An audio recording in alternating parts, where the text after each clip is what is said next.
I've thought an awful lot about it, and well, I've changed my mind.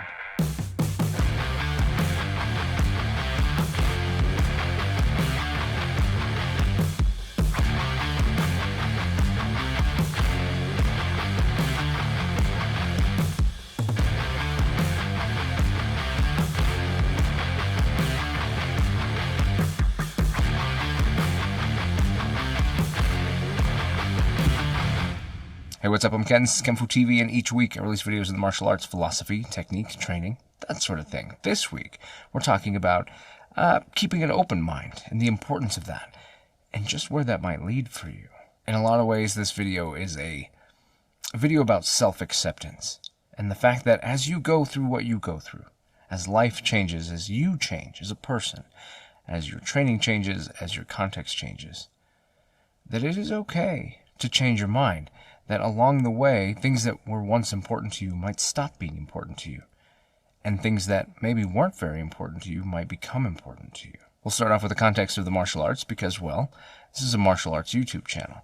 But this really applies across the board to all aspects of your life. When I started training in the martial arts, it was because I was fascinated by it. I had grown up watching movies and TV shows, and I fell in love with the concept of it. Honestly, the hero aspect of a kid being able to grow into his own right and become an amazing person and get over challenges or bullying or different things and become something great. That just the concept of becoming something great was something that I just really thought was very, very cool. Maybe it came from my own personal insecurities. Maybe it came from my own self-doubt, my lack of self-confidence, my general shyness. I wasn't particularly bullied, so it wasn't that. But I do believe that maybe it just came from my own lack for my own self. Either way, I ended up finding a place to train. Initially, because my stepdad found a place for me and my little brother to do some karate over the summer, and that really sealed the deal. That helped me find that I loved this. And while I'm incredibly thankful for that, over time I've also become thankful that I didn't stick with that school. I don't think that school was right for me. But it didn't matter, because I only had a couple months of that before I would ship back to Wyoming and go back to school and have to find a new place to train. And I didn't for years. I was well graduated and out of college before I would find the place that I want to train. So where was I at that point? Why was I training now? Certainly things had changed in my life. Because I was homeschooled, I became very antisocial. So when I went back to school, I became very social. And so some of that shyness and some of those confidence issues and things went away with that. So why was I training now? I was training because I loved it. I still had a love for all the martial arts movies. That still was one of those things that I absolutely loved and enjoyed and was a huge nerd for. So when I got the opportunity to do martial arts and experience Japanese culture and things like that, I was all about it because it was something that was important to me. As many people do, as I started to train, it became about becoming better, being able to do more than I could do, learn more than I knew, and generally do better. And of course, everybody wants to get into their black belt, which I did. Then what? Where do you go from there? And maybe that's a topic for another video, because what this is really about is about how the martial arts itself, why I did it and what I got out of it, changed over time. As I continued to train, as eventually I took over the school and I started teaching more, I found myself revisiting everything I'd learned. And I've made different decisions. Some of the stuff I kind of walked away from. Some of the stuff I kind of dug into. It kind of changed. I've had conversations with my instructor and other fellow students over time as I processed all of this. So my context of originally focusing on perfection. How can I do perfect kata, perfect technique, be perfectly fast, perfectly strong, perfectly powerful? How could I be a perfect teacher? How could I do all of this in perfection? A very Japanese mindset, this idea of pushing for perfection. And in Japanese culture, perfection is an achievable thing. And this idea of pushing for it and striving for it, that was what drove me. Over time, I got exposed more to the concept of the reality of violence. I didn't have to experience that in my own life, so I didn't have a context. So the more I became aware of context that wasn't rooted in movies, the more I learned. Because of that, my context shifted. I pushed really hard away from anything sport-related. My instructor already wasn't very sport-oriented. In fact, he hated competition, didn't want anything to do with tournaments or any competitive stuff. Even though some of the drills and ways we fought were competitive in nature, very much matching almost more of a point sparring type, continuous rule set type of sparring. But it didn't like competition. I very much grew to not like competition myself. And then as I continued to shift into the reality-based idea, I hate to say reality-based self-defense because that's a thing that's been kind of tokenized to mean something specific, and I don't think that I mean exactly that. But what I mean is that my context became based on what I saw in reality, what made sense from the concept of how people are actually attacked, how people become victims, how people end up in domestic situations, all of the realities of truly what self-defense means. And that shifted my focus to changing how I viewed the techniques that I did and the things that I thought about. I wanted everything to be functional. If it would only work if I had a consenting partner, a consenting opponent, then I didn't want that. If it would only work if the person did certain things, then I didn't want that. I wanted it to work all the time, and I wanted it to be because it worked. Period. End of story. I think that was an important road for me. I think it was an important path that I had to go down to focus on what is critical when you care about defense, when you care about defending yourself.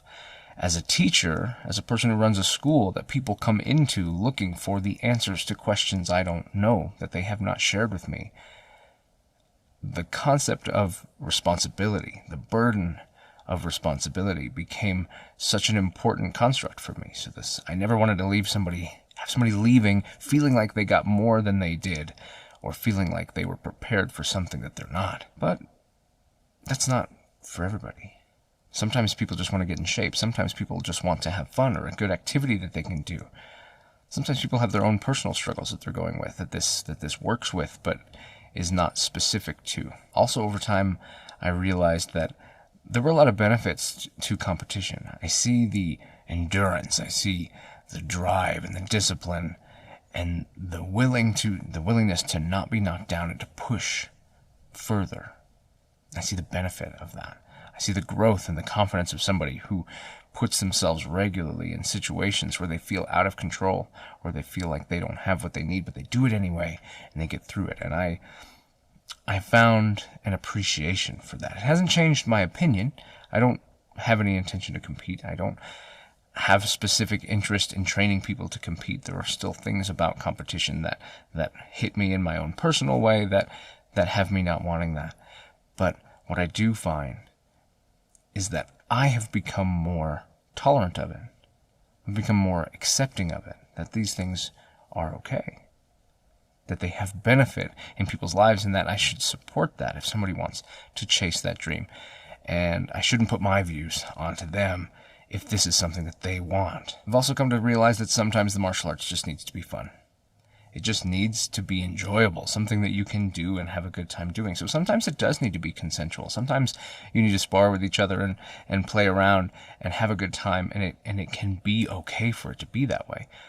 And it doesn't always have to be all business all the time. That puts you in a hard mindset to live in. So instead, I just try to identify and be clear about when something is more sporting and playful versus something that's more serious and functional, and recognizing that they'll have overlaps and making sure that people know that those overlaps can exist and they're okay, and to know when each thing is relevant and what it's useful for. All of this is to say that over time, I've changed my mind. I've felt certain ways, and then I've changed my mind and felt different ways. I was exposed to new data, new information, new experiences in life. I've just grown as a person and had things change in importance to me, what I want to chase and what I care about. And those things have led to me changing my mind. Sometimes that change of mind is more seriously heading the direction that you were already heading. Sometimes it's heading back the other direction. It doesn't really matter. What matters is that you take the time to realize and be accepting of the fact that changing your mind is okay. Changing the context of why you do something is okay. Changing your mind and deciding that you don't want to do something. If you decide you don't want to train anymore, it's served its purpose for you, and it's not something you're wanting to do anymore, that is okay. People will be sad. I would be sad if I was your teacher or somebody who trained with you. Be sad to see that change.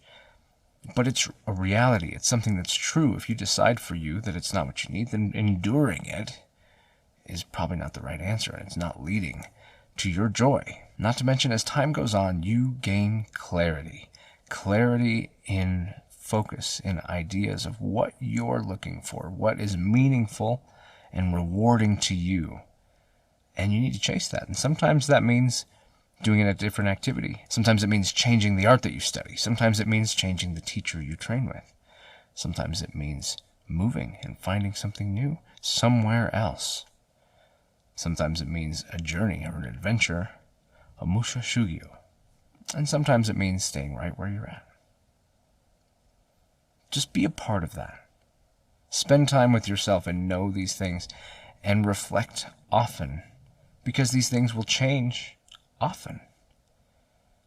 You can't go 10 years, 5 years, 3 years, 1 year without having parts of you grow and become different and feel differently about things. And I want you to know that that's okay. I want you to know that you should be able to trust yourself. If you feel like you need to make those kinds of changes in your life, then I want you to be confident that it's worth chasing that. It's worth putting energy into that. You'll never get where you want to go by never reflecting and reviewing where you're at, making an assessment of if that has changed for you. I want to hear about your struggles, your changes, the things that have come along your way, things that you may be struggling with, the changes that you feel like you need to make or have made. Share those. Maybe you never know when something that you've gone through is going to be the inspiration to help somebody else get where they're trying to get to. So use those comments, share this video, and let's help each other through these kinds of changes, and having a support system that allows us to be the people that we want to be, the people that we aspire to be. As always, thank you for watching. Thank you for being a part of the Kenfu community. Don't forget, you can always get shirts or something like that if you want to. Most importantly, I make videos like this every week. If you want to come back and see what's going on next week, I encourage you to do so. I'm Ken, this is kenfuTV, and I'll catch you in the next one.